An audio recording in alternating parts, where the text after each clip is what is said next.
Xsodus Records. Kotikei suri hevu mshini baby ndo davana vemukoma vangu vago kuti mainini zakanzwa inini hey. Whoa, yeah, ooh, yeah. Yeah, whoa, it's K-City Gallis, yeah. We wake up in the morning each and every day, baby. Brain mangu ndongo funga iwe. How don't let him musika bati aiwa Paunopfura vese varidza mbere Paunopfura mai mwana ndati vanoridza mbere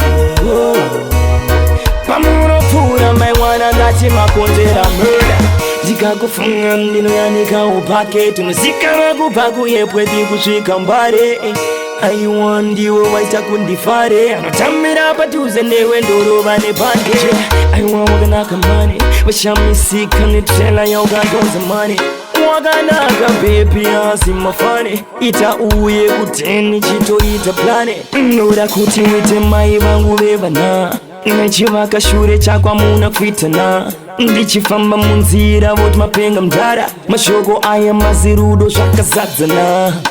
Oh my gosh, tora kafoni pakati peusiku pinza kako unondipinza mumudu wena mpeni lo anokurota ndinomuka ndiri fu handidhibe kubiga mkoma wangu juju Paunopfura mai mwana ndati vanoridza mbere Paunopfura mai mwana ndati makonzera murder kuti daddy you are so cute ndinoda body yako skin yako iri so smooth kuti une ma sexy lips ndikizo futi yeah ndinofara paye paunondinyemurera wakarara pachest uchindiyemera you are so sexy mwari vakakusika vachira mwanasikana pauri ndakaperera shandibatisise yeah. We wake up in the morning each and every day, baby. Brain mangu ndongo funga iwe How don't let them musika bati aiwa Paunopfura vese varidza mbere Paunopfura mai mwana ndati vanoridza mbere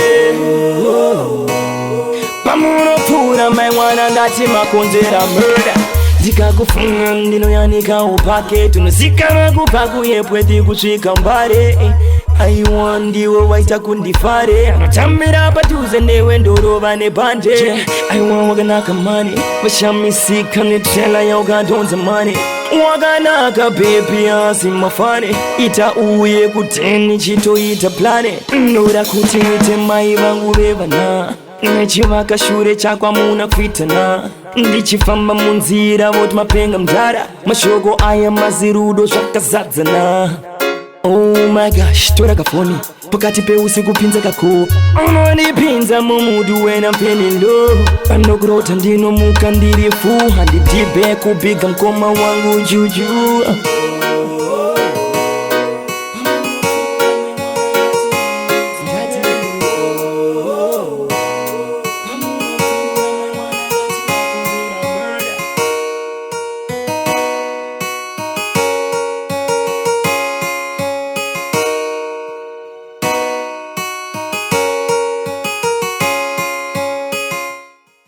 Xsodus Records.